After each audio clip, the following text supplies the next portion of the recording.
Ito guys, tandaan nyo yung mukha ng babaeng ito. Baka nakadaan to sa mga lugar nyo. Ito ay nagmumudos ito.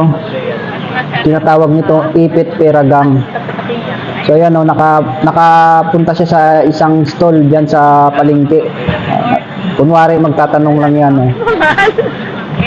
Oh, bibili pala, bibili. Tapos double purple. Ito.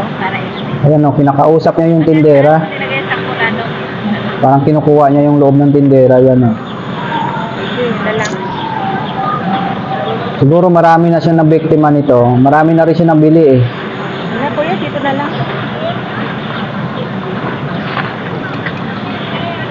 Kung akala ko nung una, nandidikwat to ng mga paninda. Kaya may binili siya ng, ewan ko kung anong binili nito. Ano? Saka makita mo sa galaw niya, hindi siya mapakali eh. Ayun, isang pack na binili niya, hindi ko alam kung ano yan. Ayun, kung hindi niya maalam kung anong gagawin niya, hindi siya mapakali eh. Oh, nag-abot na pala ng pambayad. Yan binibilang na sa harap niya. Pagmasdan niyo yung kamay niya. Oh, di ba? Inipit niya sa kilikili niya. Tapos magsasabi siya, oh, kulang daw.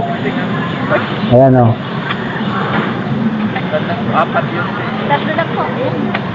Ang kapal ng mukha, eh, no? Oh, wala daw sa bulsa niya. Kahit anong gawin niya, wala daw. Pero tingnan niyo yung kilikili niya. Halos hindi niya maibuka, oh. Kaliwang kilikili niya, halos hindi niya maibuka. 416. Oo, tatlo ito. Tsaka ito, tatlo rin. Nandun yung nakaipit yung pera, eh. Sa kaliwang kilikili niya. Tatlo ito. Bilang din. Ayan, oh. Yan, oh. Pinapabuklat sa kanya lahat, oh. Talagang wala daw, wala. Kasi binawasan niya na yung sukli eh. May pinagpag na. Talagang wala daw, wala. Grabe mo, so nakita niya ngayon na may CCTV oh. Tingnan yung diskarte niya oh, dinukot niya na ngayon oh. Kita niyo? Ayun sa kamay niya oh, sa kanan.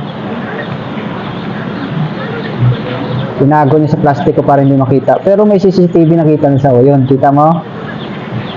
Kita niyo? Tinapon niya dun banda oh. Tapos bigla niya kinuha yung sukli niya. Oh, nandyan daw. Pero siya nang tapon yan. Ang lupit ng diskarte niya eh, no? Kung walang CCTV, sigurado yun. Nakita niya kasi na may CCTV. Ayun, oh, bigla alis na sa kagad oh. Hindi siya nakadikwat.